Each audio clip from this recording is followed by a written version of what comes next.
خصوصا سيدنا المهاجر الله سيدنا الفقيه المقدم محمد بن علي عليه المقدم الثاني الحبيب عبد الرحمن محمد سقاف، ثم إلى روحي الحبيب عبد الله بن الإدريس، وإلى روحي أبو بكر بن عبد الله الإدريس، ثم إلى روحي الحبيب الشيخ أبو بكر بن سالم وأخيه أكيد، ثم إلى يوسف بن عابد الحسني، وإلى الشيخ عبد القادر الجيلاني، ثم إلى روحي الحبيب طه بن عمر الصافي، ثم إلى روحي الحبيب عمر بن عبد الرحمن العطاش، والشيخ علي بن عبد الله فارس، ثم إلى روحي الحبيب عبد الله ابن علوي الحداد، وإلى روحي الحبيب أحمد بن زين الحبشي، وإلى روحي الحبيب عبد الله بن حسين بن طاهر، ثم إلى روحي الحبيب حسن بن صالح البحر، ثم إلى روحي الحبيب أبو بكر بن عبد الله بن طالب العطاس، وإلى الحبيب أحمد بن حسن العطاس، ثم إلى الحبيب علي بن محمد الحبشي، وإلى أرواح أولاد حبيب علي بن محمد الحبشي، وإلى روحي الحبيب أنيس بن علي الحبشي، وإلى روحي الحبيب أحمد بن علي الحبشي، ثم إلى روحي الحبيب عبد القادر بن أحمد سقاف، ثم إلى الحبيب عبد القادر بن عبد الرحمن سقاف، ثم إلى روحي الحبيب علي بن جعفر الإدريس،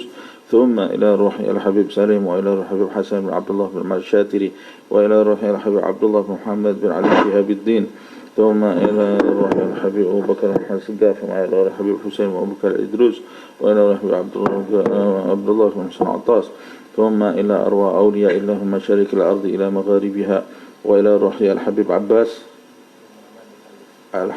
بن محمد بن علي، وإلى أرواح أجدادنا وجداتنا أعمامنا عماتنا أخوالنا خالاتنا، وإلى أرواح والدينا ووالديكم وأمواتنا وأمواتكم أجمعين، أن الله يتغشاهم بالرحمة والمغفرة، أن الله كثير مثوبتهم وضاعف حسناتهم ويحفظنا بجاههم وينفعنا بهم، يعيد علينا من بركاتهم وأسرارهم وأنوارهم وعلومهم ونفحاتهم في الدين والدنيا والآخرة، وإلى روحي الحبيب محمد بن سالم بن حفيظ أصولهم وفروعهم ومنتسبين إليهم أجمعين، أن الله يفتح علينا فتوح العارفين، فتوح المطلق، فتوح المبين، وأن الله يرزقنا علما نافعا وقلبا خاشعا، وجعلنا من الذين يستمعون القول فيتبعون أحسنه، وأن الله يهدي أمة سيدنا محمد، وأن الله يغفر أمة سيدنا محمد، وأن الله يجعلنا من أمة سيدنا محمد، وأن الله بحق هذا الاجتماع يحفظنا، يحفظ أولادنا، يحفظ أصحابنا من جميع الفتن ومن جميع الأمراض ومن جميع الذنوب ومن جميع البلاء والوباء والمصيبة والزلازل والفيضانات والفتنة، ظاهرها وباطنها، كبيرها وصغيرها، يطول أعمارنا في صحة وعافية، يختمنا بالحسنى إلى حضرة النبي محمد صلى الله عليه وسلم. الفاتحة.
فاجعلنا من الخيار ومع الوصي وذاتي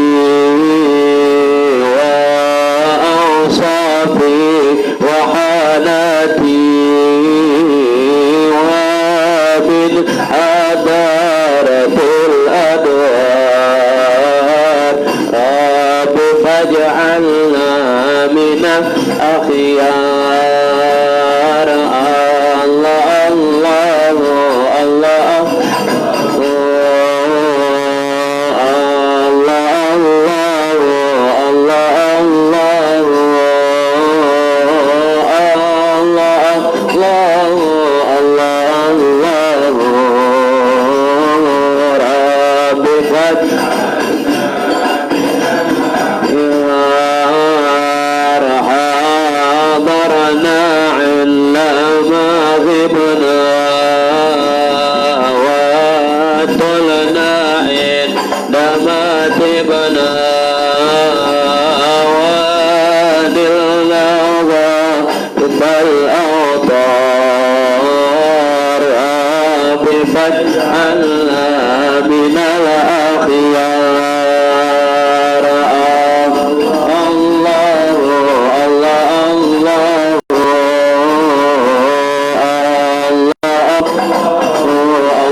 وسلم وبارك عليه وآله. يا رب صل يا رب صل.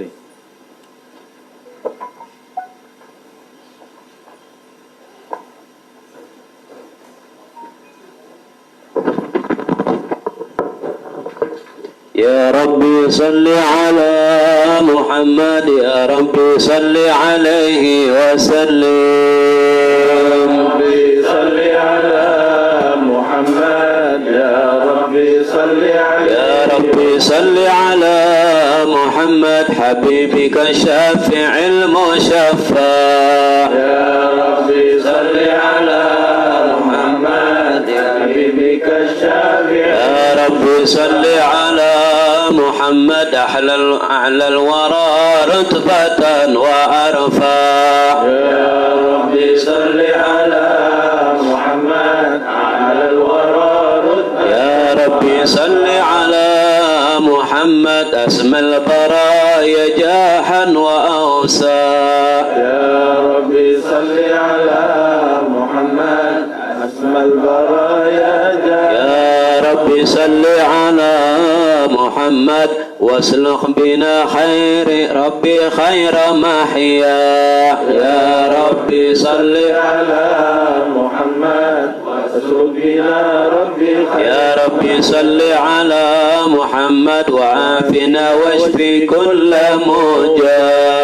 يا ربي صل على محمد وعافنا واشفي كل. يا ربي صل على محمد واسق القلب وعفو ونفاع. يا ربي صل على محمد وأصلح القلب واعف. يا ربي صل على محمد واغفر المعادي واصرف وردا. يا ربي صل على محمد واغفر المعادي واصرف. يا ربي صل على محمد نحل في حسنك الممنى. يا ربي صل على محمد نحل في حسنك. يا ربي صل على محمد رب ارضى عنا رضاك الأرفع. يا ربي صل على محمد رب ارضى عنا رضا. يا ربي صل على محمد واجعل لنا في الجنان مجمع. يا ربي صل على محمد واجعل لنا في الجنان. يا ربي صل على محمد رفق بنا خير خلقك أجمع. يا ربي صل على محمد رفق بنا خير. يا ربي صل على محمد يا ربي صل عليه وسلم. يا ربي صل على محمد يا ربي صل عليه وسلم. اللهم صل وسلم وبارك.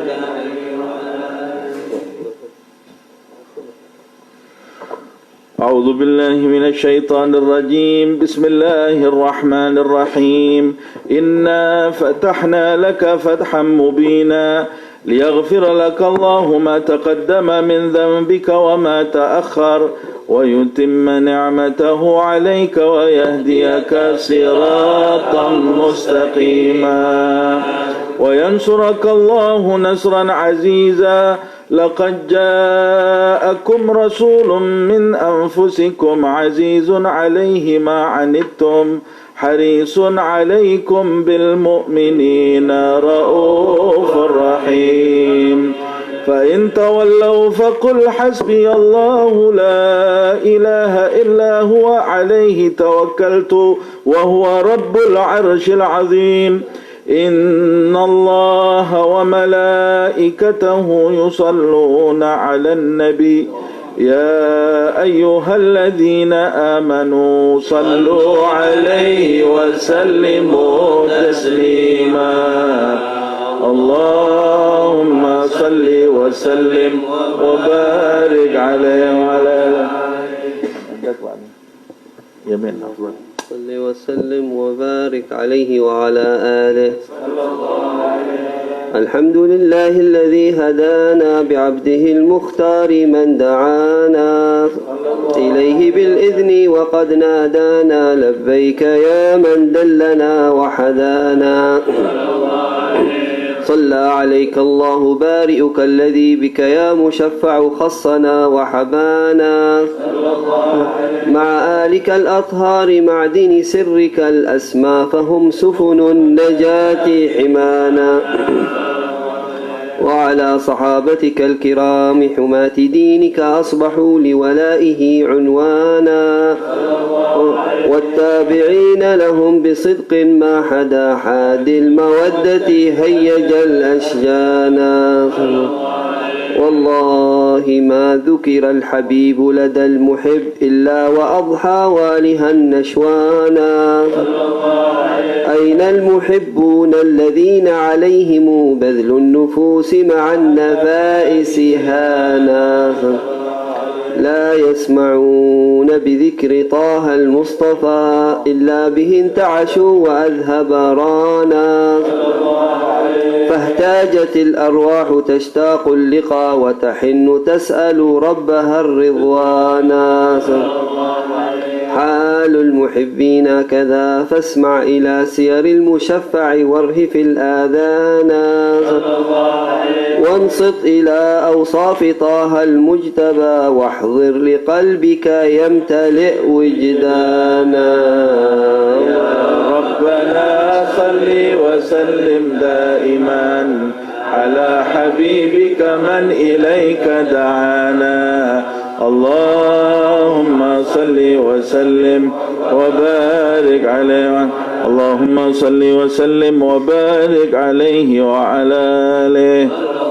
نبأنا الله فقال جاءكم نور فسبحان الذي أنبانا والنور طه عبده من به في ذكره أعظم به منانا.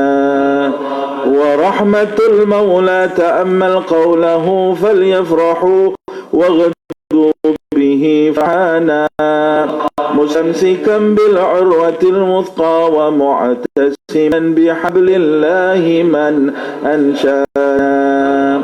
واستشعرا أنوار من قيل متى كنت نبيا قال آدم كان بين التراب وبين ماء فاستفق من غفلة عن ذا وكن يقظانا. وعبر إلى أسرار ربي لم يزل ينقلني بين الخيار مصانا لم تفترق من شعبتين إلا أنا في خيرها حتى بروزي أنا فأنا خيار من خيار قد خرجت من نكاح لي إلهي صانا طهره الله حماه اختاره وما براك مثله إنسانا وبحبه وبذكره والنسر والتوقير رب العرش قد أوصانا يا ربنا صل وسلم دائما على حبيبك من إليك دعانا اللهم صل وسلم وبارك عليه وعلى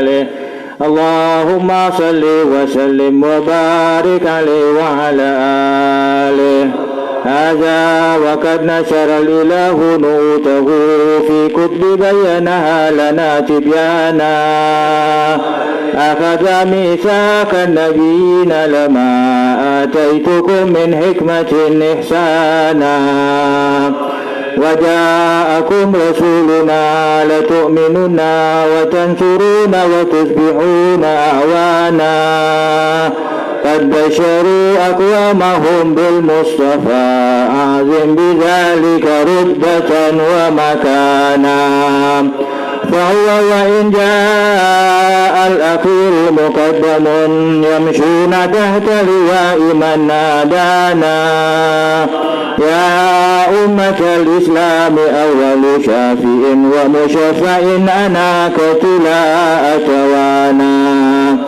حتى أنادى ارفع وصوت أتوكل يسمع لقولك نجم فخرك بانا ولواء حمد الله جل بيدي ولأولا آتي أنا الجنانا وأكرم الخلق على الله أنا فلقد حباك الله منه هنانا ولسوف يعطيك فترضى جل من موت تكاثر أن أتاه نهانا بالله كر ذكر وصف محمد كيما تزيح عن القلوب الرانا يا ربنا صل وسلم دائما على حبيبك من إليك دعانا اللهم صل وسلم وبارك شين الله يا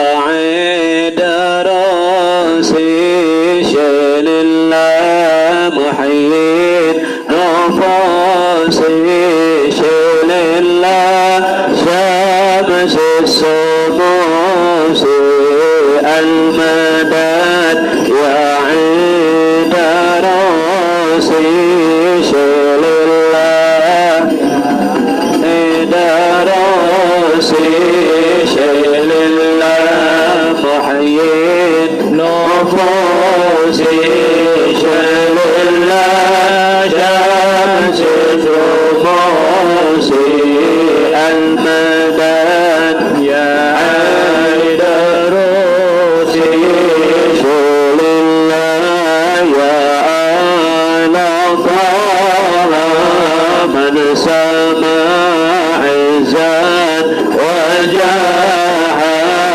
وبه الحسن تناها دون وضع الشموس شيء الله يا عيد راسي شيء الله محيي نفوسي شيء الله شمس الشموس المدد يا عيد راسي أنتم أهل المزايا صرتم كل البرايا بالشرف والشجاعة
قصدي وبي ينزاه باصي منكم القدم المقدم سيدي بار الوطن باجي لله يا حيدر سيجل الله محيي النفوس شيل الله شمس شموسي المدار يا عيدروسي وبنوه علوين مؤازم والعلي حقيل أقوسي والفتى مولد ويلا المكارم والفضيلة شيل الله دروسي شيل الله محيي النفوس شيل الله شمس شموسي المدد يا عيد روسي وابنه شغل قبيلة وفعر بابي دروسي سيدي أبا ضبري وابنه سكران فكري شيل الله دروسي شيل الله محيي نفوسي شيل الله شمسي شموسي المدن يا عيد روسي وعلى أهل المناقب أهل سور للكواكب والسحابة للمواهب ذرتي جنود رؤوسي شيل الله يا عيد روسي شيل الله محيي النفوس شيل الله شمس الشموس المدد يا عيد روسي اللهم صل وسلم وبارك عليه وعلى آله.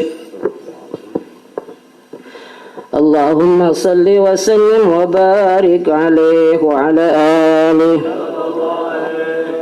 لما دنا وقت البروز لأحمد عن إذن من ما شاءه قد كان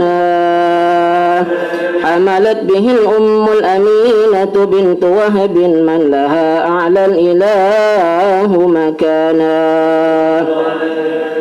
من والد المختار عبد الله بن عبد المطلب رأى البرهان قد كان يغمر نور طه وجهه وصار إلى الابن المصون عيانا وهو ابن هاشم الكريم شهم بن عبد مناف ابن قصي كان والده يدعى حكيما شأنه قد اعتلى عزيز بذلك شانا واحفظ أصول المصطفى حتى ترى في سلسلات أصوله عدنانا فهناك قف واعلم برفعه إلى إسماعيل كان لأبي معوانا وحينما حملت به آمنة لم تشك شيئا يأخذ النسوانا وبها أحاط اللطف من رب السماء أقصى الأذى والهم والأحزان ورأت كما قد جاء ما علمت به أن المهيمن شرف الأكوان بالطهر من في بطنها فاستبشرت ودنا المخاض فأطرعت الرضوانا سبحان الله والحمد لله ولا إله إلا الله والله أكبر سبحان الله والحمد لله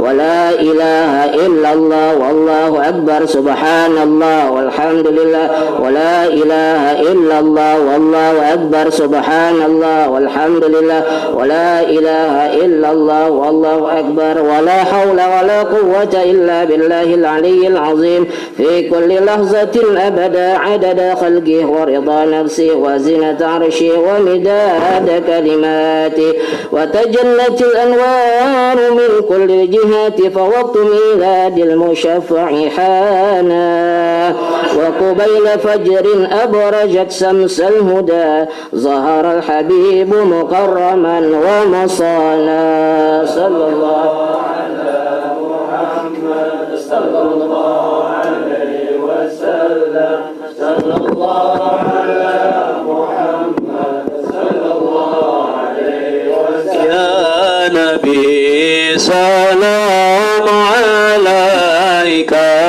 يا رسول سلام عليك يا حبيب سلام عليك الله صلوات الله عليك يا نبي سلام عليك يا رسول سلام عليك يا حبيب سلام عليك صلوات الله عليك أبرز الله المشفى صاحب القدر المرافى كمال النور النواهي إلا عم كل الكون أجمع يا نبي سلام عليك يا رسول سلام عليك يا حبيب سلام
شريك ملاذ لك كل الخلق كتاب زاوينا دون كرامة وغدا من حولنا أبدا يا نبي عليك يا رسول سلام عليك يا حبيب سلام عليك الله صلوات الله عليك مرحبا مرحبا يا نور العين مرحبا مرحبا جد الحسين مرحبا نور عيني مرحبا مرحبا حسيني مرحبا فلاها أنت فتسجد مرحبا ودون شفا مرحبا مرحبا يا نور عيني مرحبا أبا جدا سيني مرحبا فعليك الله صلى مرحبا ما بدا النور وشعشع مرحبا ما يروح عيني مرحبا مرحبا جدا سيني مرحبا وبك الرحمن نسأل مرحبا وإله العرش يشبع مرحبا ما نور العين مرحبا مرحبا جدا سين ربي فاغفر لي ذنوبي يا الله ببركات الحادي المشفع يا الله ربي فاغفر لي ذنوبي يا الله ببركات الحادي يا الله يا عزيم المان يا رب يا الله شملنا بالمصطفى جمع يا الله ربي فاغفر لي ذنوبي يا الله ببركات محمد يا الله وبه فانظر إلينا يا الله واتنا بكل مطمع يا الله ربي فاغفر لي ذنوبي يا الله ببركة الهادي يا الله واكفنا كل بلاء يا الله والغلبات والرضا يا الله ربي واغفر لي ذنوبي يا الله ببركة الهادي يا الله صلى الله على محمد صلى الله عليه وسلم صلى الله على محمد صلى الله عليه وسلم واسقنا يا رب اجبنا بحينا حطان يا أحمد صلى الله على محمد صلى الله وسلم واهتم العمر بحسنى وسن الحقبى ومرجى صلى الله على محمد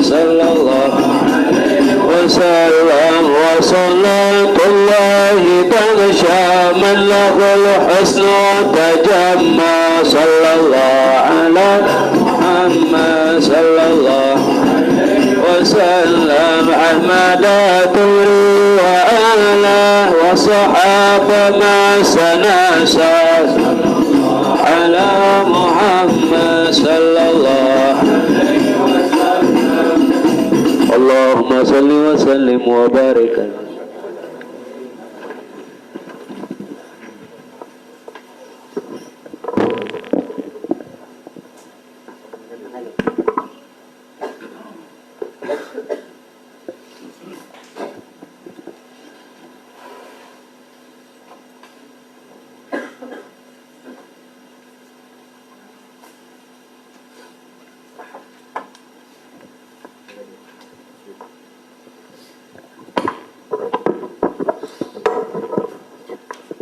ربي فاجعل مجتمعنا غاية حسن الختام واتنا ما قد سألنا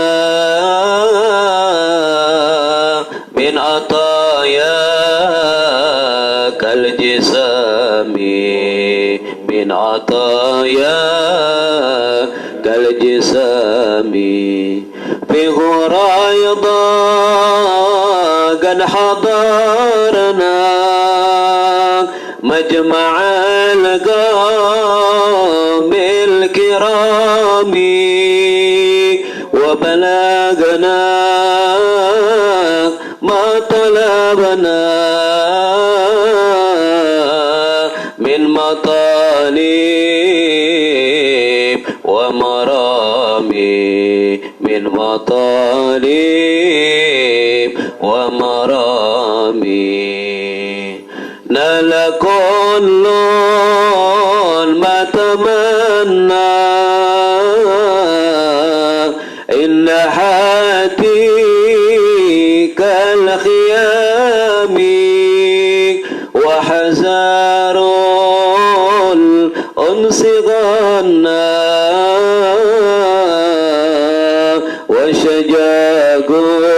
وشجاقهم الحمام وسجاقهم الحمام يلقى الله ما شربنا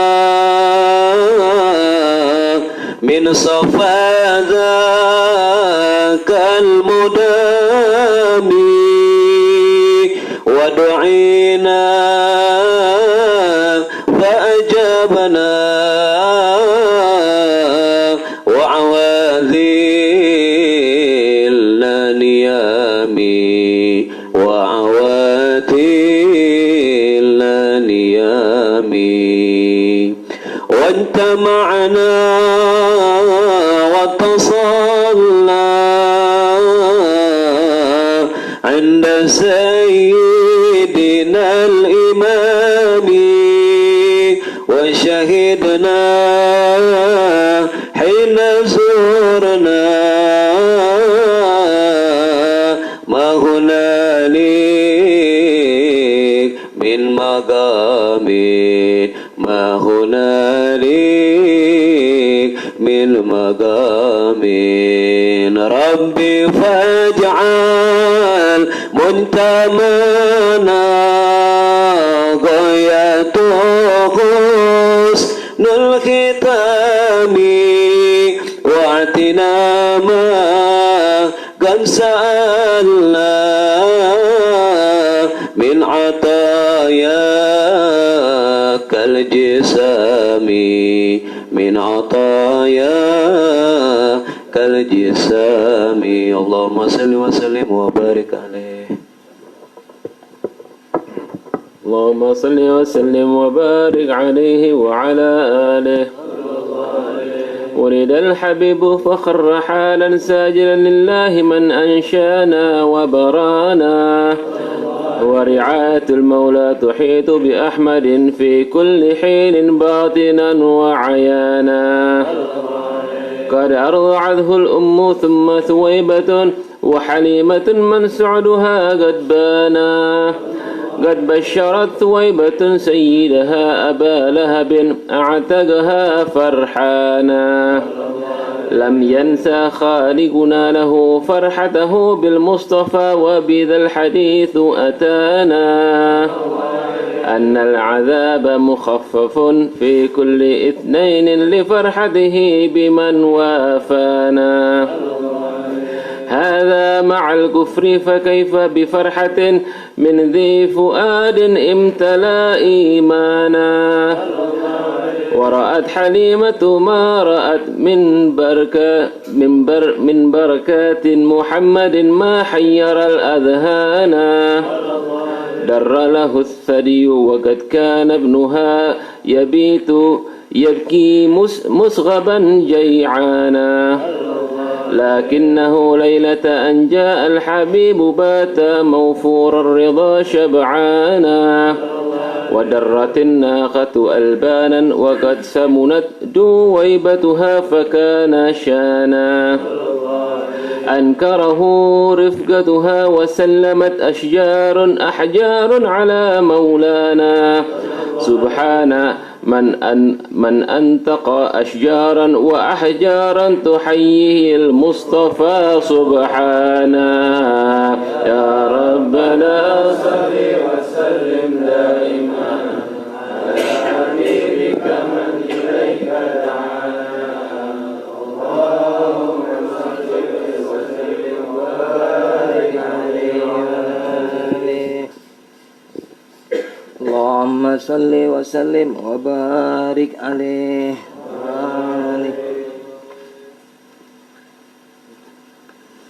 هذا وقد نسأ الحبيب بسيرة مردية وما أتى عصيانا ترعاه عين الله من أدبه حسن تأديب النبي إحسانا فنسى صدوقا محسنا دائفة وفتوة وأمانة معوانا داهمة وسجاعة وتوقر ومكارم لا تحتسي حسبانا دعي الأمين وهو في أهل السماء نعم الأمين له المؤمن صانا ذهبت به الأم تزور أباه في طيبة إذ فيها الحمام كانا والمصطفى في بدنها وقد أتى عليه 6 من سنيه الآن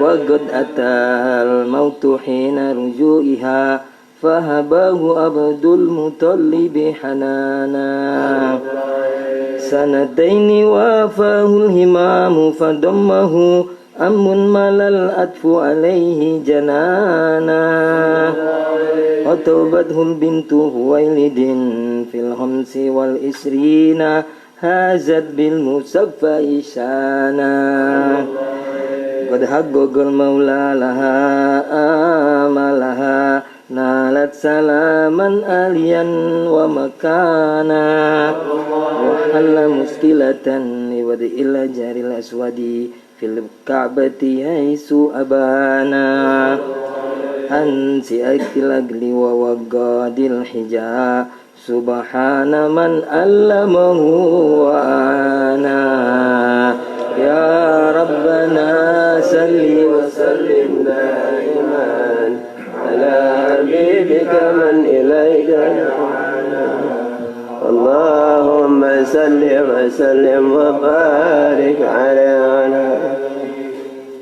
اللهم صل وسلم وبارك عليه وعلى آله وأتاه جبريل وحي الله في غار هراء يعبد الرحمن وضمه 3 ثم أرسله اقرأ وربك علم الإنسان فدعا 3 في خفا فأتاه أن اصدع بما تؤمر به إعلانا كسر الأذى وهو الصبور لربه وهو الشكور وكان لا يتوانى ماتت خديجة وأبو طالب في 50 فاشتد الأذى وأذى فتونا وتزكيفا داعيا فرموه بالأحجار بل أغروا به الصبيانا.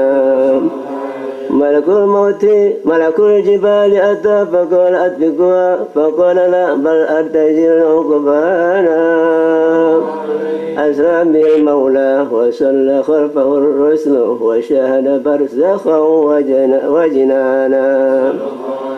عرج الحبيب إلى السماوات العلى والعرش والكرسي رأى مولانا. والإذن بالهجرة جاء ليثرب وفى به ازدهى البلد الكريم وزانا. فقام عشرا داعيا ومجاهدا وصحابه كانوا له أعوانا. لا يرفعون إذا أتى أسودهم بل لا يحبون الصبر بل لا يحبون البصر إمعانا. قدرا وتعظيما لشان محمد إذ قد تلوه في فضله قرآنا. والقد رأوا من خلقه عجبا وكم قد شاهدوا ما حير الأذهان. كرما وعفوا وسخا وتوادعا والجزء حنا محبة وحنانا. والماء من بين الأصابع نابئا والجيش أدحى شاربا ريانا. والله قد عزمت معاجز أحمد رفع المهيمن للنبي مكانا. وقد غزا 27 مع السحب رجالا قد مشوا ركبانا. أكرم به وبصحبه وبتابعين يا رب ألهقنا بهم إحسانا. يا رب صل وسلم دائما على حبيبك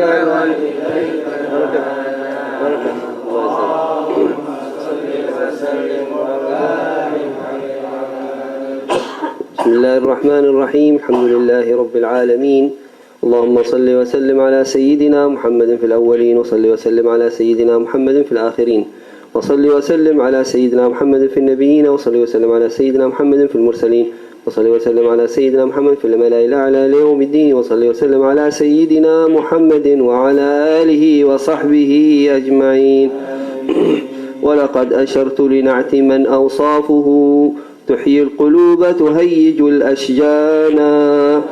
والله قد أثنى عليه فما يساوي القول منا أو يكون ثنانا.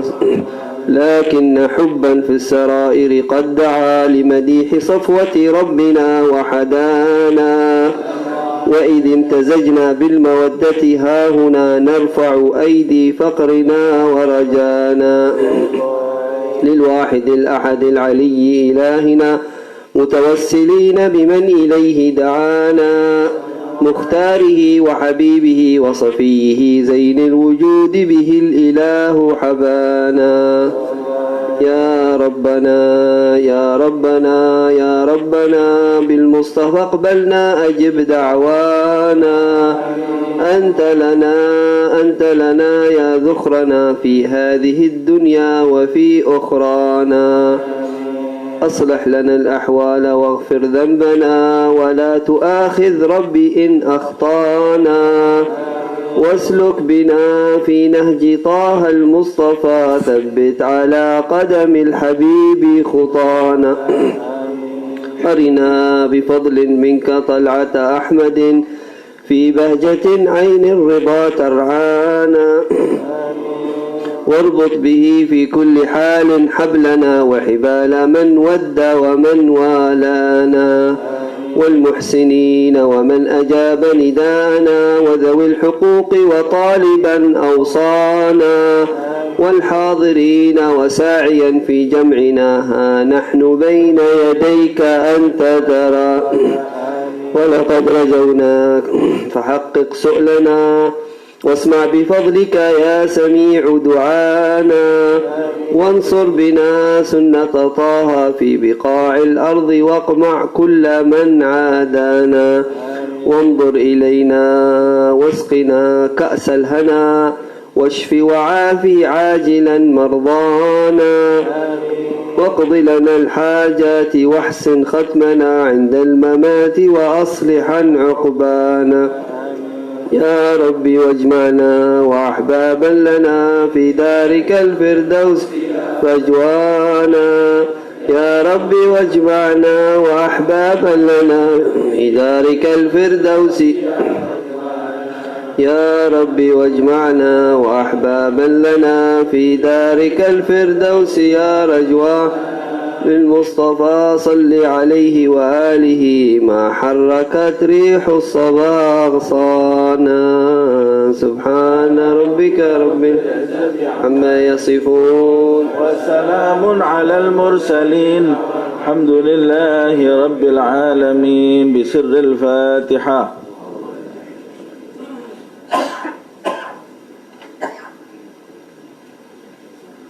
ربنا تقبل منا إنك أنت السميع العليم وتب علينا إنك أنت التواب الرحيم. اللهم لا تحرمنا خير ما عندك لشر ما عندنا. اللهم وفقنا للعمل الذي يقربنا إليك في الدنيا والآخرة. اللهم زاهدنا في الدنيا ورغبنا في الآخرة واجعلنا من عبادك على العلماء العاملين المخلصين. اللهم مغفرتك أوسع من ذنوبنا ورحمتك أرجى عندنا من أعمالنا. اللهم مغفرتك أوسع من ذنوبنا ورحمتك أرجى عندنا من أعمالنا. اللهم مغفرتك أوسع من ذنوبنا ورحمتك أرجى عندنا من أعمالنا. وصلى الله على سيدنا محمد وعلى آله وسلم. Alhamdulillah Rabbil Alamin. Alhamdulillah, di pagi hari ini kita mendapat karunia dari Allah Subhanahu wa ta'ala. Akhi Hashim ibn Abdurrahman Al-Idrus, dia berasal dari Tarim, Al-Anfisi. Dia asalnya dari kota Tarim.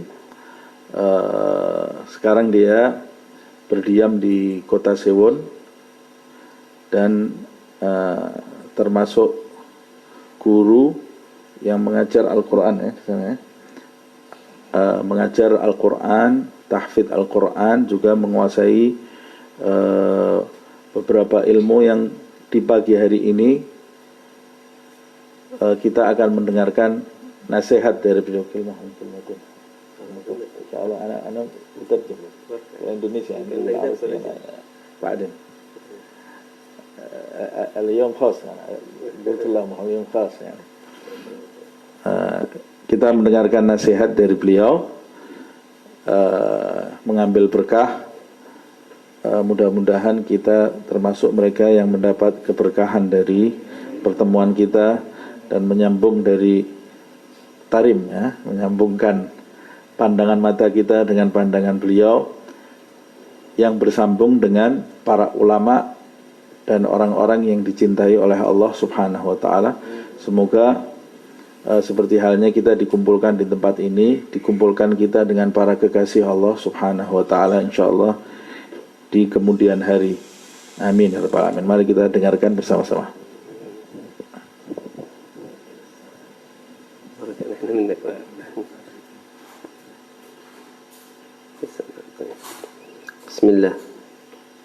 بسم الله الحمد لله حمدا يوافي نعمه ويكافئ مزيده وصلى الله وسلم على سيدنا وحبيبنا وشفيعنا وقرة أعيننا محمد عبده ورسوله وحبيبه وصفيه وخليله وعلى آله الطيبين الطاهرين وأصحابه ومن نهج نهجهم القويم وعلينا معهم وفيهم برحمتك يا أرحم الراحمين يا أرحم الراحمين يا أرحم الراحمين.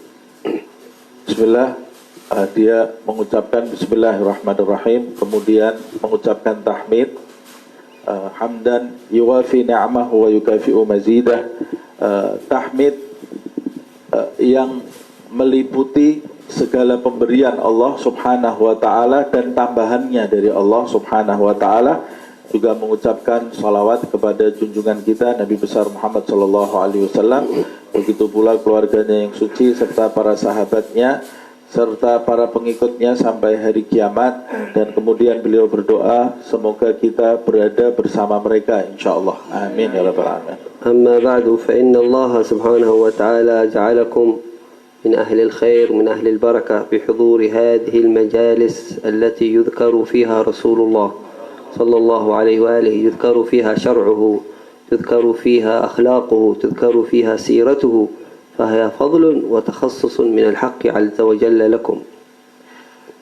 Amma ba'du, sesungguhnya kalian termasuk orang-orang yang baik, yaitu mereka yang duduk di majlis seperti majlis kita di pagi hari ini, yang di dalamnya disebutkan Nabi Muhammad SAW, juga sifat-sifat Rasulullah SAW, juga akhlak-akhlaknya yang diistimewakan oleh Allah Subhanahu wa taala, dan duduknya kita di tempat ini merupakan keistimewaan dari Allah Subhanahu wa taala.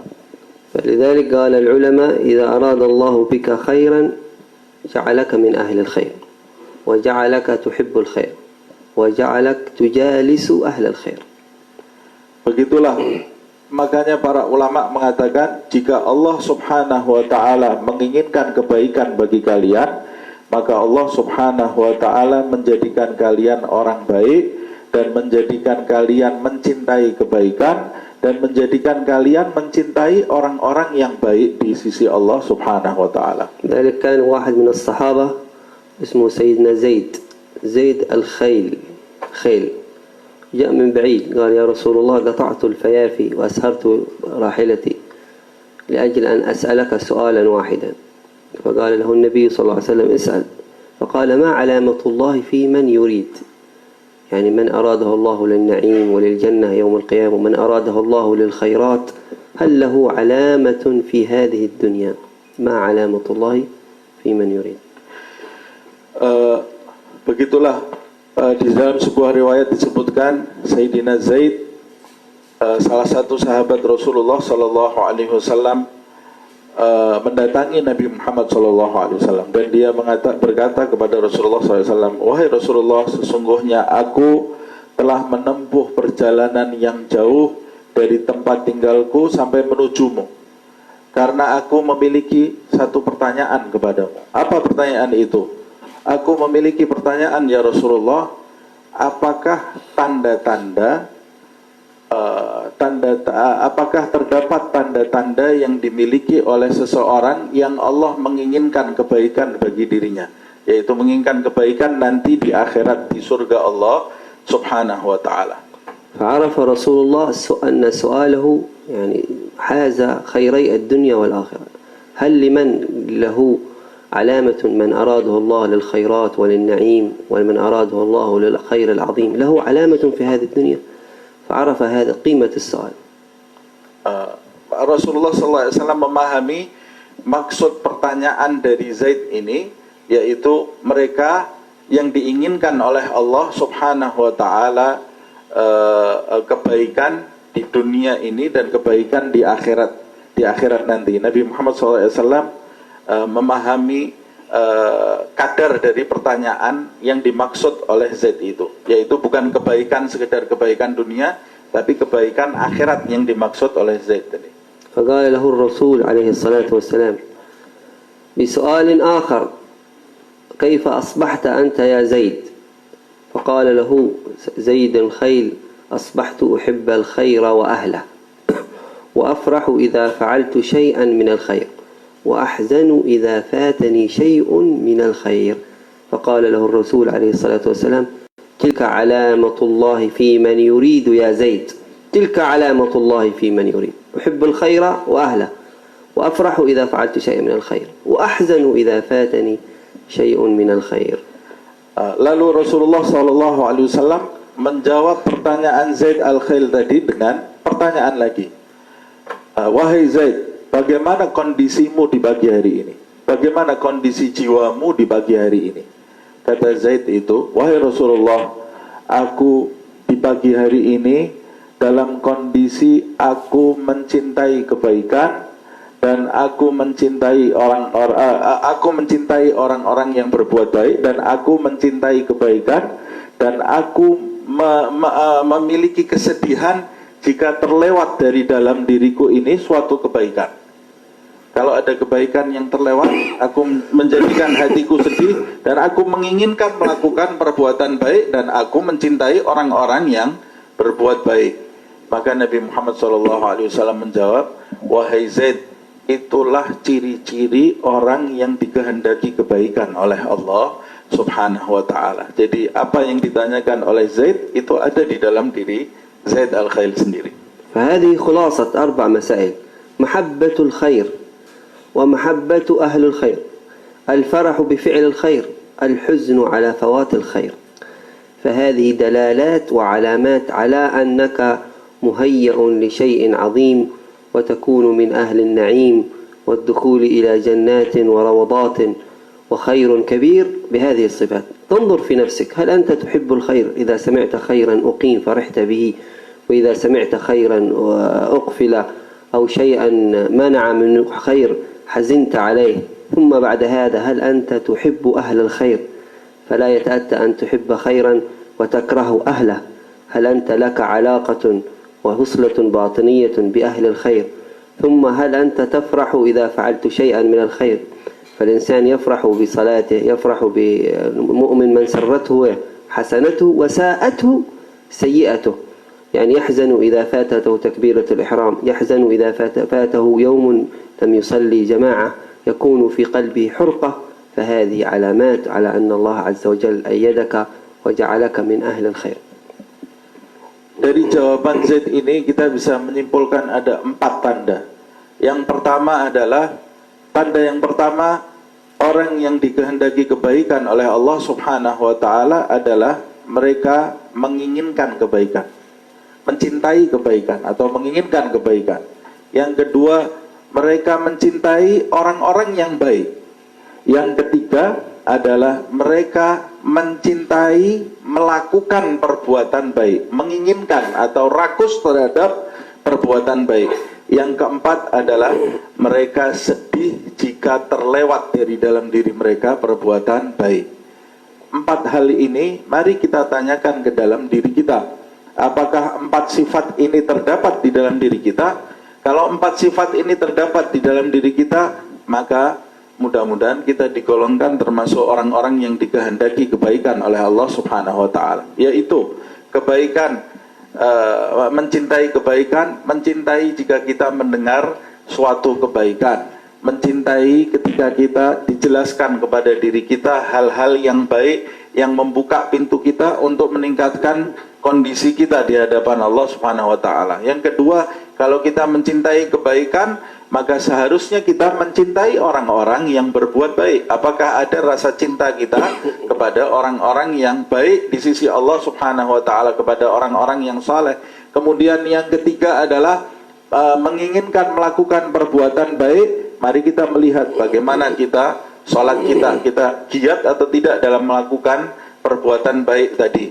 Lalu yang keempat, sedih jika tertinggal perbuatan baik. Mari kita juga menilik diri kita, apakah kalau kita ketinggalan sholat berjamaah umpamanya atau amal ibadah yang lainnya, apakah ada sedih di dalam diri kita?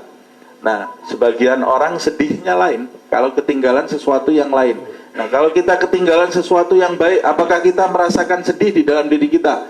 Jika 4 hal ini ada di dalam diri kita, maka ketahuilah kita termasuk orang yang dimaksud oleh Nabi tadi. Di dalam diri kita terdapat tanda-tanda orang-orang yang diinginkan kebaikan di dalam diri kita oleh Allah Subhanahu wa ta'ala. وأنتم سمعتم أوصاف سيد أهل الخير وإمام أهل الخير كلهم سيدنا وحبيبنا رسول الله صلى الله وسلم وبارك عليه وعلى آله، كما قال الحبيب عمر في أول أبيات: أين المحبون الذين عليهم بذل النفوس مع النفائس هانا لا يسمعون بذكر طه المصطفى إلا به انتعشوا وأذهب رانا، أذهب صدى القلوب وغفلتها بذكر المصطفى صلى الله عليه وسلم. ونحن سمعنا هذه الأخلاق وسمعنا هذه الشمائل.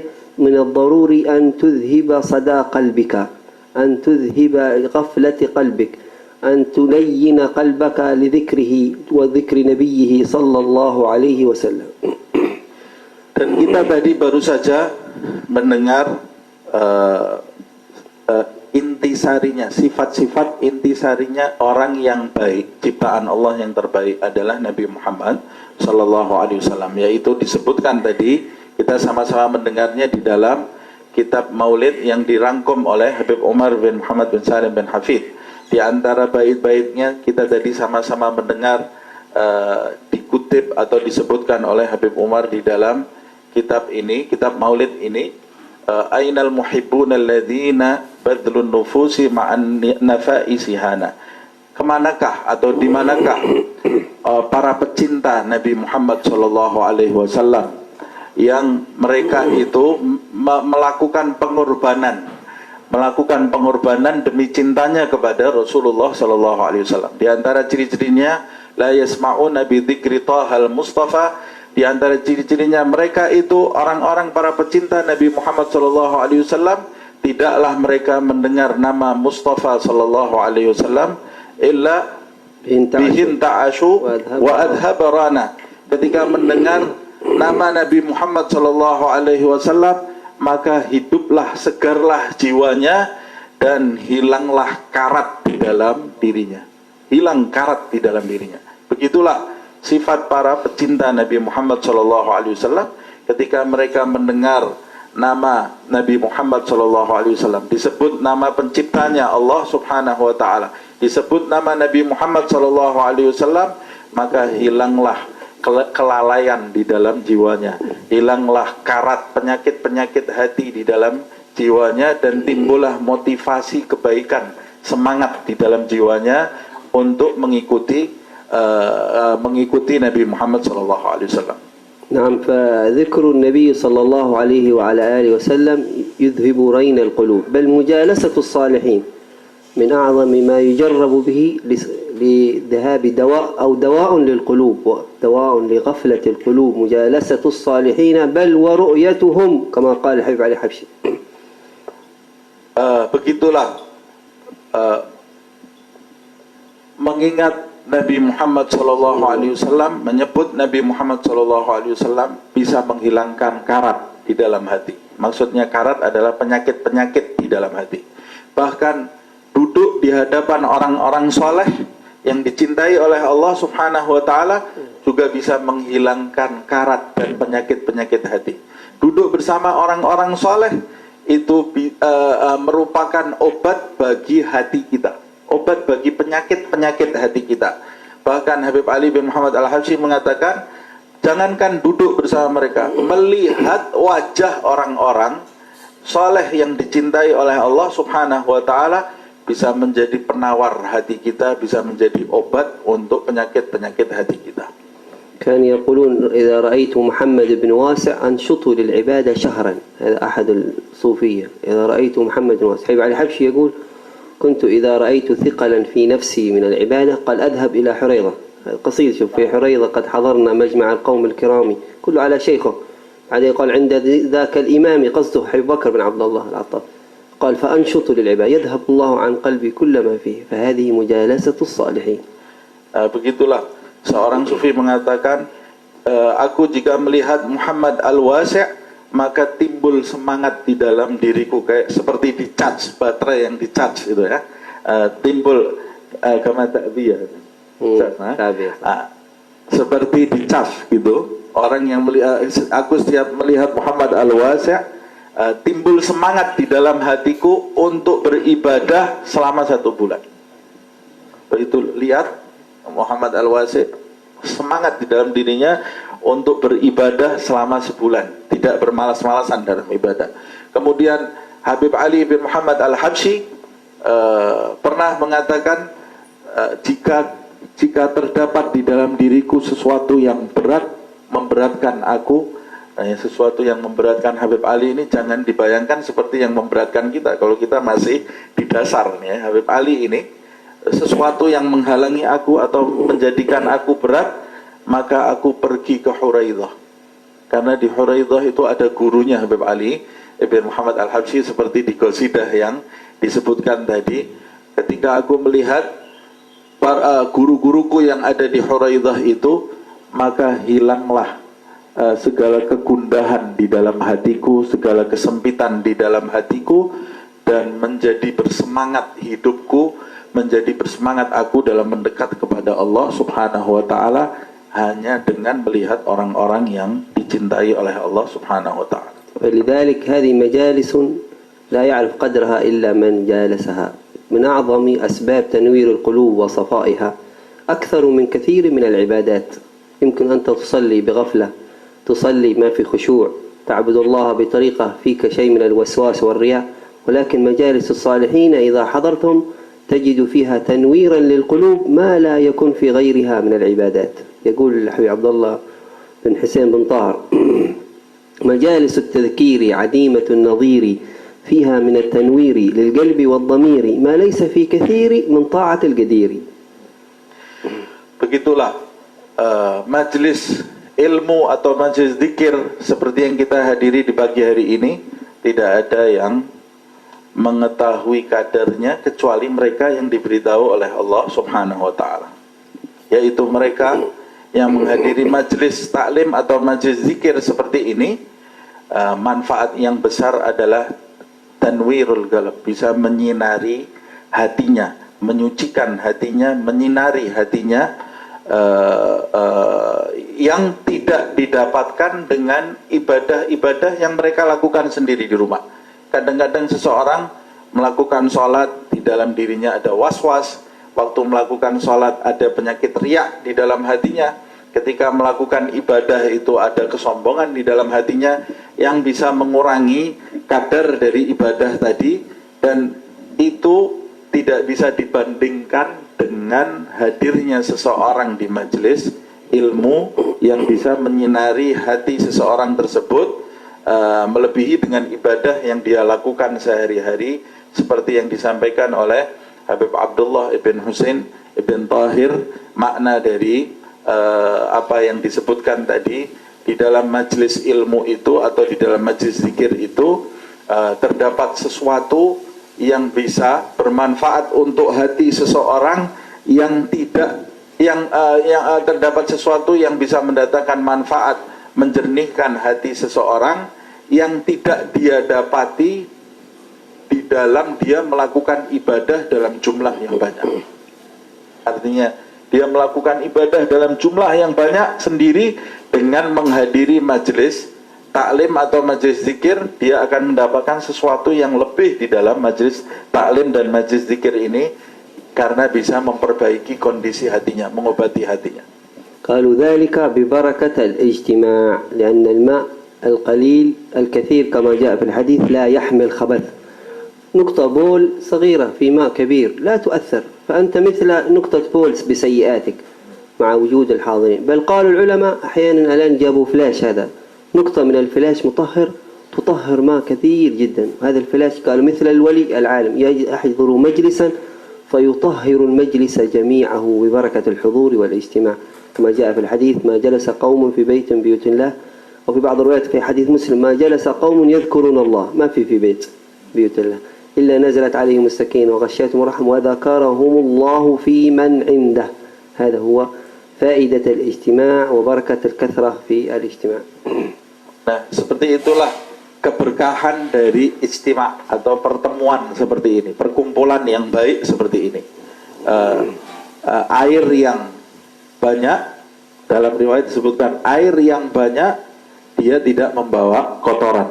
Jika ada air dalam jumlah yang banyak, kemudian di tengah-tengah air itu ada kotoran setitik kotoran, maka titik kotoran tadi akan lenyap dalam jumlah air yang banyak tadi. Tapi kalau air sedikit terkena najis, maka dia ternajisi. Kalau air yang banyak terkena najis, dia tidak ternajisi, akan menghilangkan najis tadi. Seperti itu pula yang disebutkan di dalam riwayat, tidaklah seseorang duduk di rumah Allah Subhanahu wa ta'ala. Di dalam riwayat, di dalam sebuah majelis zikir, tidaklah seseorang duduk di dalam sebuah majelis zikir kecuali Allah Subhanahu wa ta'ala menurunkan maghfirah dan rahmah ke dalam mereka yang duduk di majelis tadi. Dan setiap orang, setiap person yang ada di dalam majelis tadi disebut namanya di sisi Allah Subhanahu wa ta'ala.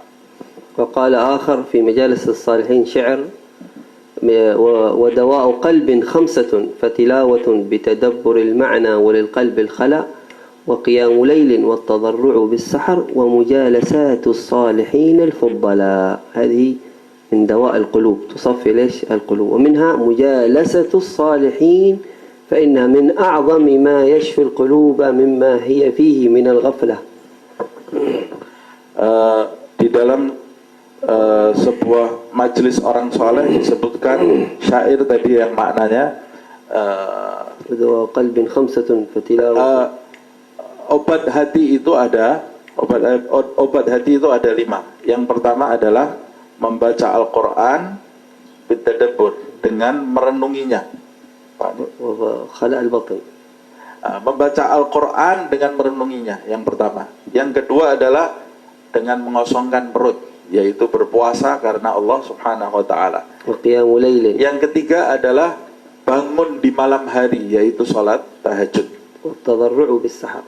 Yang keempat adalah meratap atau menangis atau memohon kepada Allah Subhanahu wa ta'ala, berdoa di malam hari atau di waktu sahar, di waktu sahur, mendekati subuh di sepertiga malam akhir. Kemudian yang kelima adalah memandang orang-orang yang soleh, memandang orang-orang yang soleh, dan ini adalah obat yang terbesar, memandang orang-orang yang soleh.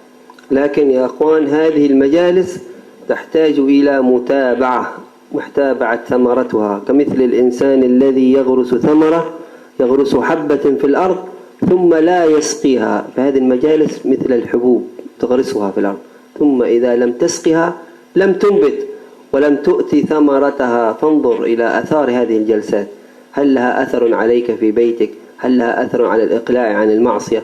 هل لها أثر في صلة أرحامك؟ هل لها أثر في خارج هذا المجلس؟ فإنك من هذه المجالس تخرج ببركة ونور، تحتاج إلى رعاية، تحتاج إلى متابعة لآثارها التي أخرجتها من هذه البقاع.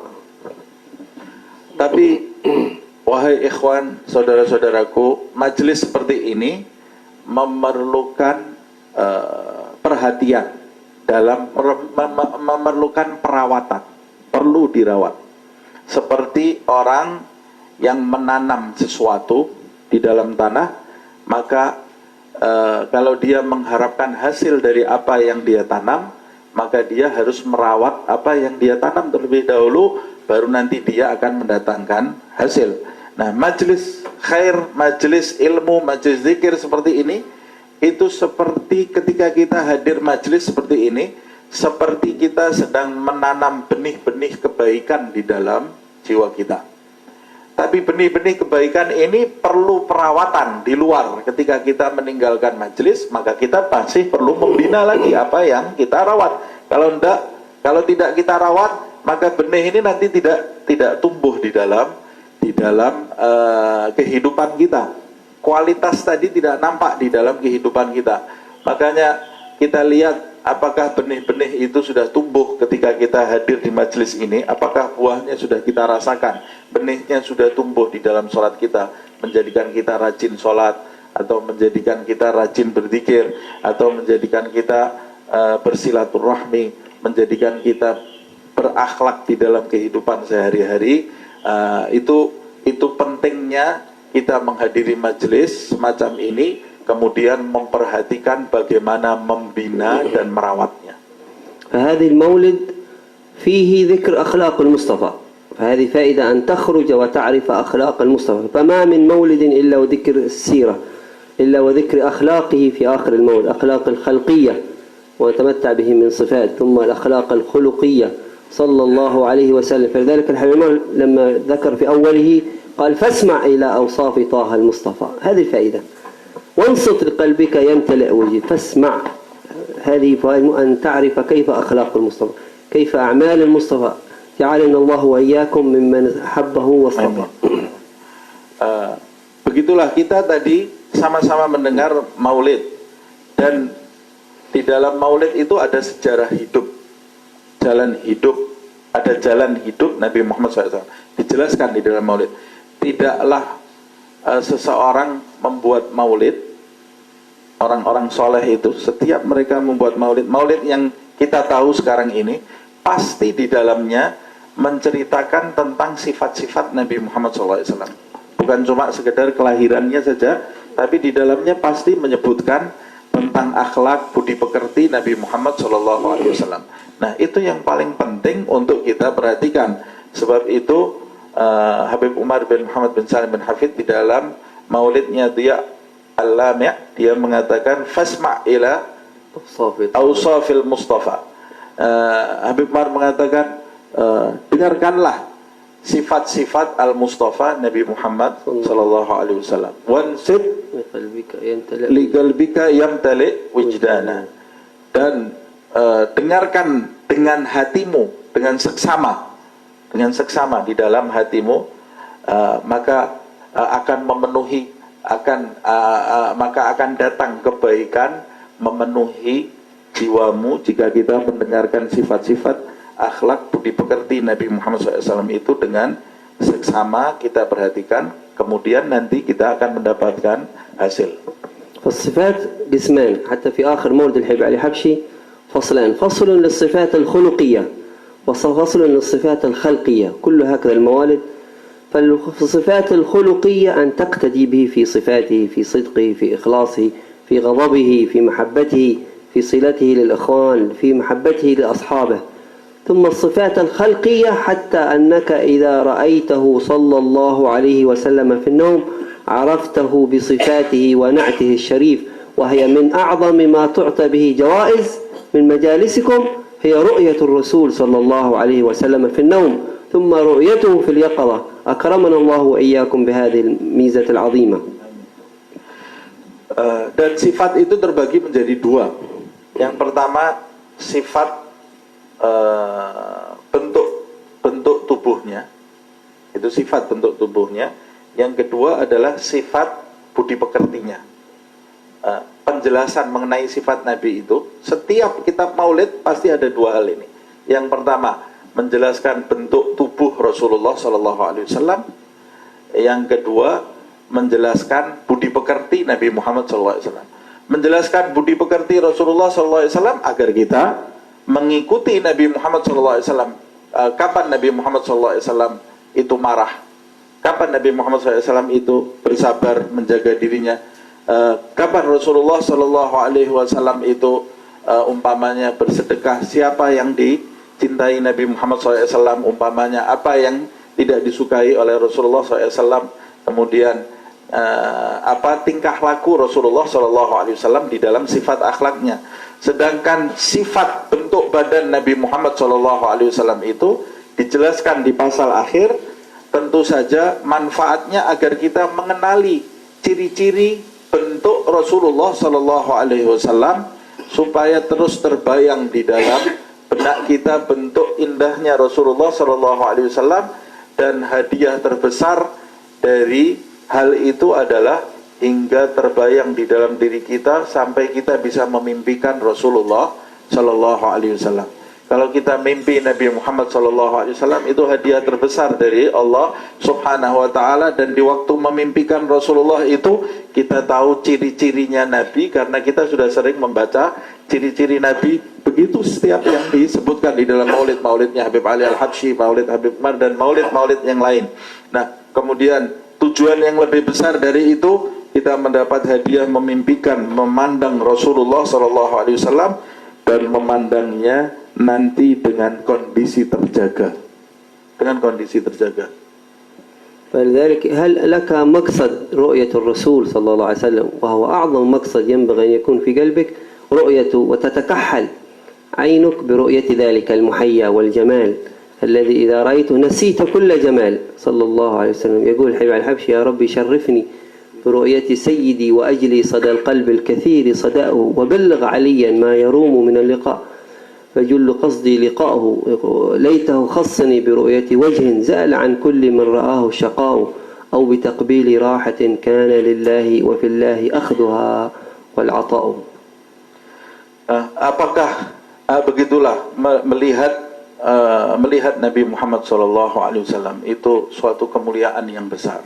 Apakah di dalam diri kita punya tujuan, punya keinginan, punya maksud? Apakah kita pernah mendambakan melihat Nabi Muhammad SAW di dalam diri kita? Pernahkah kita mendambakan, menginginkan, ya Allah, saya ingin memandang Rasulullah SAW? Sebab memandang Nabi Muhammad SAW itu kenikmatan yang luar biasa dan anugerah yang luar biasa yang diberikan oleh Allah Subhanahu wa ta'ala kepada sebagian hambanya. Kalau kamu memandang indahnya Nabi Muhammad SAW, maka kamu akan bercelak dengan ketampanan dan kesempurnaan Nabi Muhammad SAW. Kau penuhi matamu dengan celak keindahan Rasulullah SAW, dan jika engkau melihat keindahan Nabi Muhammad SAW, maka engkau akan lupa keindahan selain Nabi Muhammad SAW. Begitu pula yang disebutkan oleh Habib Ali bin Muhammad Al-Habsyi di dalam beberapa syairnya. Dia mengatakan, wahai Allah, muliakanlah kedua mataku ini dengan memandang Rasulullah SAW, dan sampaikanlah apa yang menjadi dambaan Ali bin Muhammad Al-Habsyi, yaitu dengan berjumpa kepada Rasulullah SAW. Izinkan aku berjumpa dengan Nabi Muhammad SAW, dan izinkan telapak tanganku bertemu dengan telapak tangan Nabi Muhammad SAW, dan mengecup Rasulullah, telapak tangan Nabi Muhammad SAW yang suci itu. عفوا منكم، يعني نختم بقصة قصيرة في ذكر رؤية الرسول صلى الله عليه وسلم، وهي أنه كان حتى عندنا في حضرموت كانوا لا يعدون الرجل رجلا أول مرتبة مراتب الرجال حتى هي رؤية الرسول صلى الله عليه وسلم، قبل هذا لا يكون رجلا. فلذلك يحكى عن أن ولدا صغيرا كان يقول لأمه يا أماه كيف أكون رجلا، فقالت له يا ابني يعني صفة الرجال صفة كبيرة، فقالت له حتى ترى الرسول صلى الله عليه وسلم. قال كيف رؤية الرسول؟ قالت أكثر من الصلاة عليه، مجالسة الصالحين وتكثر من الصلاة عليه. فمضى الوقت حتى أكثر من الصلاة حتى رأى الرسول صلى الله عليه وسلم. فبعد فترة جاء إلى أمي قال لقد رأيت رسول الله في المنام، فهل بلغت مرتبة الرجال؟ قالت لا، لم تبلغ بعد، ولكن أكثر من الصلاة عليه حتى تراه في اليقظة. فجلس مدة من الزمان يكثر من محبته ومن صلاة عليه ومن ذكره صلى الله عليه وسلم حتى رآه في اليقظة. فقالت له أمه الآن بدأت أول رتبة من مراتب الرجال، فأنت الآن صرت أول رتبة، ثم بعد ذلك مراتب عظيمة. نسأل الله عز وجل أن يوفقنا وإياكم. Saya akan menutup ucapan saya ini dengan cerita yang sedikit ringkas tentang melihat atau memandang Nabi Muhammad SAW. Di lembah Hadramaut itu, mereka para ulama, para aulia memiliki prinsip bahwa seseorang dia belum disebut laki-laki, maksudnya belum disebut orang besar gitu ya, belum disebut rejal, laki-laki, kalau dia belum memimpikan Nabi Muhammad SAW. Kalau dia belum memimpikan Nabi Muhammad SAW, maka dia bukan laki-laki. Bahkan mereka punya prinsip martabat atau kedudukan pemula yang harus dijalani oleh seseorang sebelum dia mencapai kedudukan yang tinggi di sisi Allah SWT. Yang paling awal, kedudukan paling awal adalah melihat Nabi Muhammad SAW. Kalau belum melihat Nabi Muhammad SAW, maka dia belum punya kedudukan apa-apa di sisi Allah Subhanahu wa Ta'ala. Nah, itu di dalam sebuah kisah disebutkan ada satu orang anak datang kepada ibunya di Hadramaut sana. Kemudian dia bertanya kepada ibunya, wahai ibu, kapankah seseorang itu disebut laki-laki, disebut orang besar? Kata ibunya, jika kamu telah melihat Rasulullah SAW. Kalau kamu melihat Rasulullah SAW, maka kamu telah menjadi orang besar. Kata anaknya, wahai ibu, bagaimana caranya supaya saya ini melihat Nabi Muhammad SAW?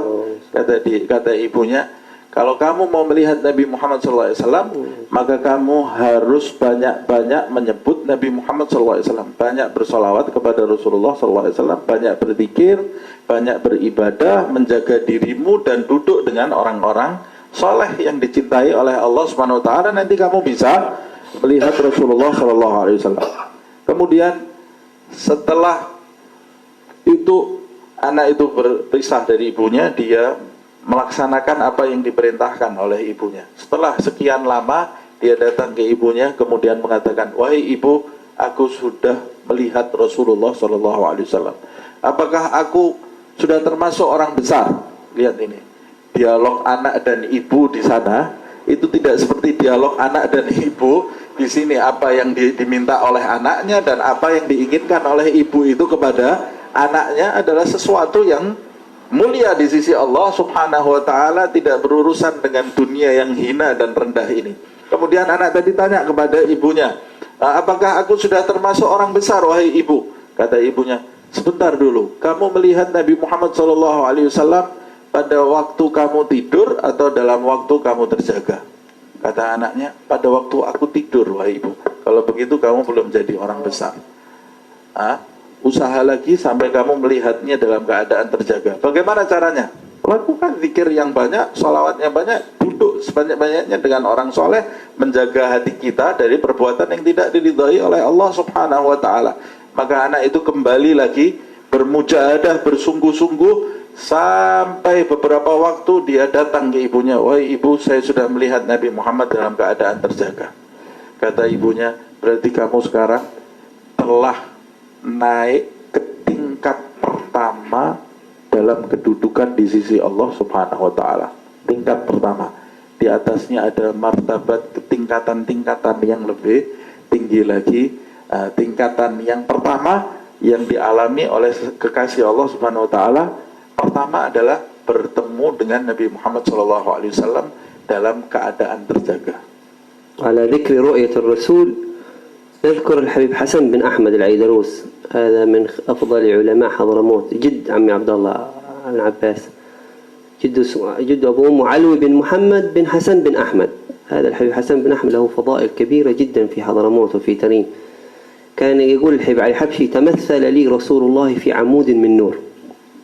رسول الله تمثل لي فقال اذهب وآخي بينك وبين حسن بن أحمد العيدروس. قال فذهبت أسأل عنه، قال فوجدته في بور حسن بن أحمد فآخيت بيني وبينه، قال له أهلا بوديعة رسول الله صلى الله عليه وسلم. فقال نعم لقد أمرني رسول الله أن أؤاخي بيني وبينك.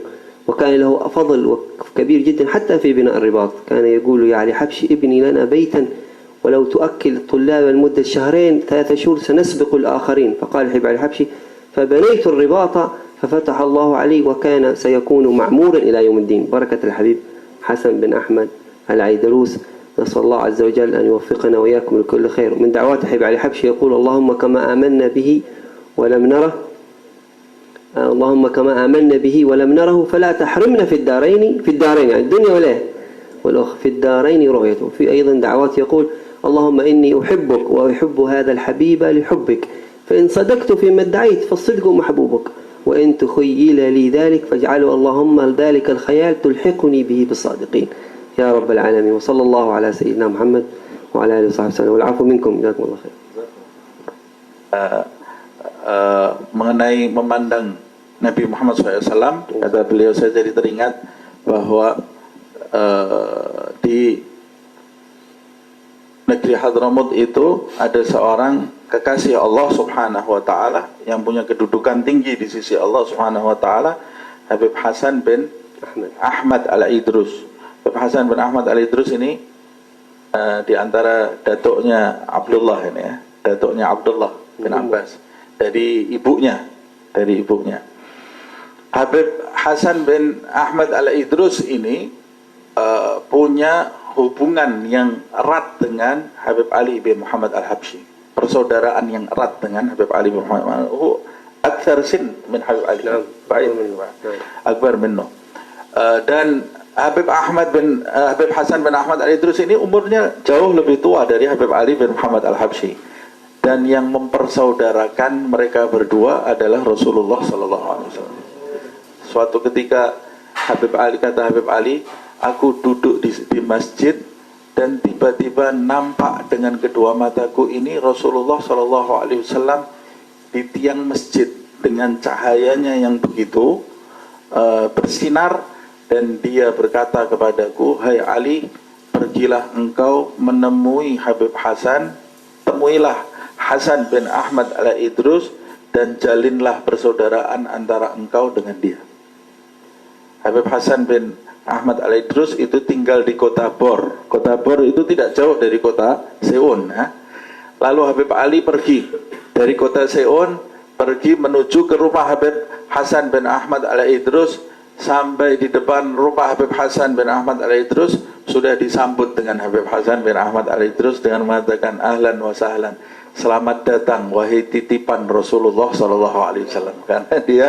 Karena dia mendapat amanat bertemu dengan Habib Hasan ini, titipan. Habib Ali membawa dirinya sebagai titipan amanatnya Rasulullah SAW, disuruh menemui Habib Hasan bin Ahmad Al-Idrus. Selamat datang wahai titipan Rasulullah SAW. Kemudian Habib Ali mengatakan, Rasulullah memerintahkan aku untuk menjalin persaudaraan dengan dirimu, maka terjalinlah persaudaraan antara beliau Habib Hasan bin Ahmad Al-Idrus dan dengan Habib Ali bin Muhammad Al-Habsyi. Dan Habib Hasan ini punya jasa yang besar terhadap Habib Ali bin Muhammad Al-Habsyi, punya ikatan yang kuat dan jasa yang besar, termasuk diantaranya yang memerintahkan atau memotivasi Habib Ali bin Muhammad Al-Habsyi untuk membangun rubat Ar-Riyadh yang ada di kota Sewon. Itu diantaranya yang memerintahkan adalah Habib Hasan bin Ahmad Al-Idrus. Kata beliau, bangunlah ribat itu yang nanti akan memberi petunjuk dan memperbaiki banyak manusia dalam kondisi beberapa bulan saja. Pada waktu itu Habib Ali kemudian termotivasi, lalu dia membangun rubat yang ada di kota Sewon sampai sekarang ini, dan manfaatnya begitu besar. Banyak sekali ulama yang keluar di mana-mana, termasuk di bumi kita yang tercinta ini, Indonesia, dan di Nusantara, yaitu di Singapura, di Malaysia dan lain-lainnya, karena berkat rubat ini.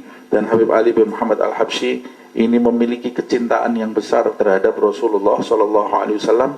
Dia di dalam munajatnya kita bisa lihat bagaimana ikatan Habib Ali dengan Rasulullah SAW. Di antaranya dia mengatakan, ya Allah, jangan kau haramkan aku dari memandang Rasulullah SAW. Di antaranya lagi Habib Ali di munajatnya mengatakan, wahai Allah, sesungguhnya aku benar-benar mencintai kekasihmu Muhammad sallallahu alaihi wasallam. Wahai Allah, engkau mengetahui apa yang ada di dalam hatiku. Jika engkau melihat aku ini benar-benar bersungguh-sungguh dalam mencintai Rasulullah sallallahu alaihi wasallam, maka wujudkan pertemuan antara aku, ikatan antara aku dengan Nabi Muhammad sallallahu alaihi wasallam. Jika kau pandang apa yang ada di dalam hatiku ini sekedar khayalan, wahai Allah, sekedar khayal. Nih Habib Ali bilang ini kalau sekedar khayalan, padahal yang menghayal itu adalah kita. Itu doa dibuat buat kita yang menghayal nih ya. Kalau kau pandang apa yang ada di hatiku ini hanya sekedar khayalan mencintai Nabi, wahai Allah Subhanahu wa taala, maka engkau maha kuasa yang khayal ini jadikan sungguh-sungguh untuk diriku. Nah, ini doa ada di dalam munajat Habib Ali. Siapa yang mau membacanya bagus gitu ya, dijadikan rutin di dalam bacaan sehari-hari. Itu yang disampaikan oleh akhina.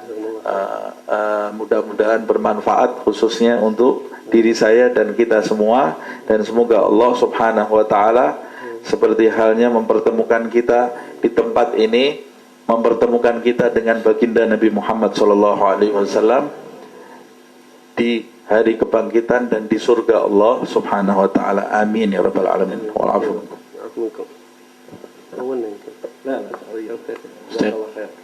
Ini anak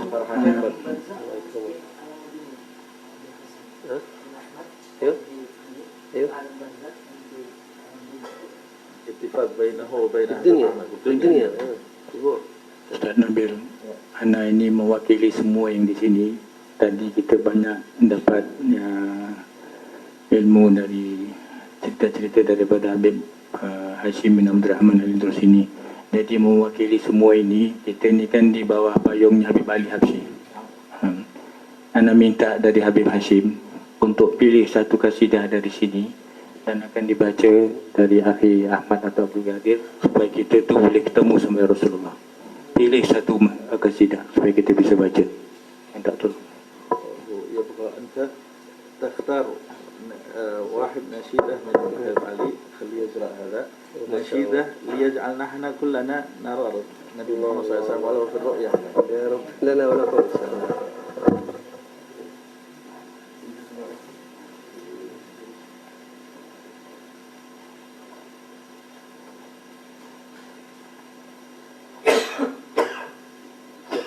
في عارفين شبرية النشيد حضراني حضراني لا القادر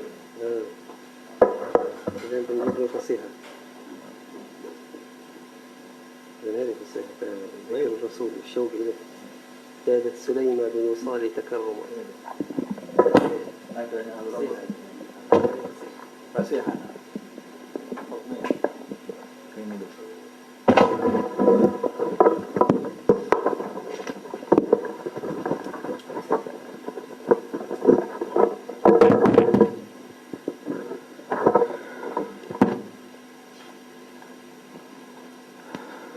صلوا على النور الذي عرج السماء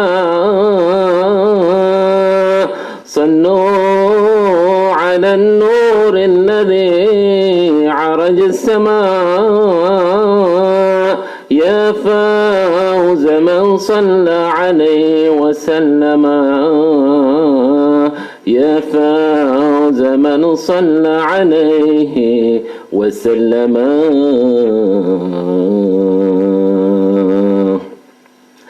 جادت سليمة بالوصال تكرما فسرى السرور إلى الفؤاد وخيما يا حسن ما جادت به في وصلها أهلا بوصل فيه نلت المغنم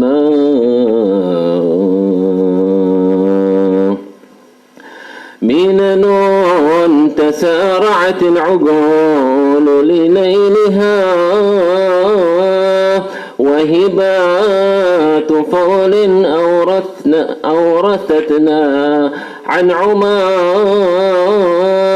يا حادي العيس الرواسم عجبها سفح العقيق وحط رحلك في الحمى في منزل الجود الغزير ومنبع الفضل الكثير وخير مجد قد نما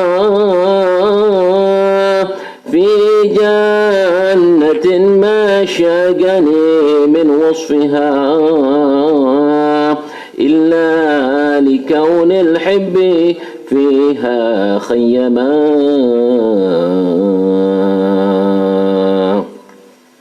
ما زمزم الحادي بذكر نزيلها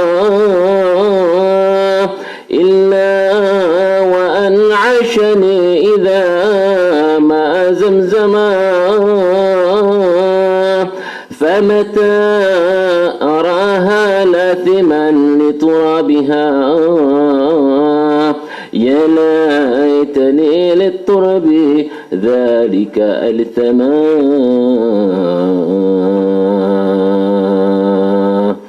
رفقا بقلب في الهوى متعلقين بمطامع يرجو بها أن يكرما إني إذا ذكرت منازل سادتي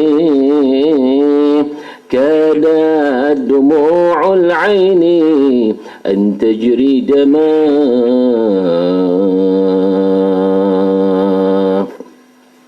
أو شاهدت عيناي موطن قربهم ألفيتني أحرمت في من أحرما قسما برب البيت ما ذكر النجاة والمنحنى إلا وكنت متيما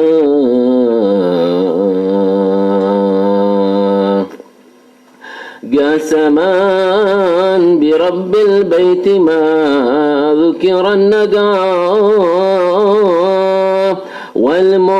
والمنحنى إلا وكنت متيما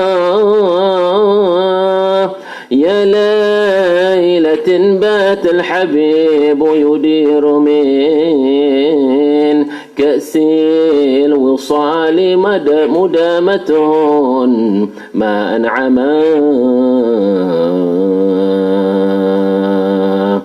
شوقي إلى دار الحبيب محمد شوق تمكن في الحشا وتكتما دار حوت نعم الإله جميعها مذ حل فيها خير عبد قد سما اللهم صل وسلم وبارك عليه وعلى آله. يا ربنا اعترفنا بأننا تركنا وأننا أشرفنا على لظى أشرفنا فتب علينا توبة تغفر لكل حوبة واستر لنا العورات وآمن الروعات واغفر لوالدينا ربي ومولودينا والآل والإخوان وسائر الخلان وكل ذي محبة أو جيرة أو صحبة والمسلمين أجمع آمين ربي اسمع فضلا وجودا منا لا باكتساب منا بالمصطفى رسولي نهدى بكل سولي بالمصطفى رسولي نهدى بكل سولي بالمصطفى رسولي نهدى بكل سولي صلى وسلم ربي عليه عد الحب وآله وصحبه عدادة الشسحب والحمد للإله في البدء والثناء. سبحانك اللهم وبحمدك أشهد أن لا إله إلا أنت أستغفرك وأتوب إليك. سبحان ربك رب العزة عما يصفون سلام على المرسلين والحمد لله رب العالمين. قبول إن شاء الله.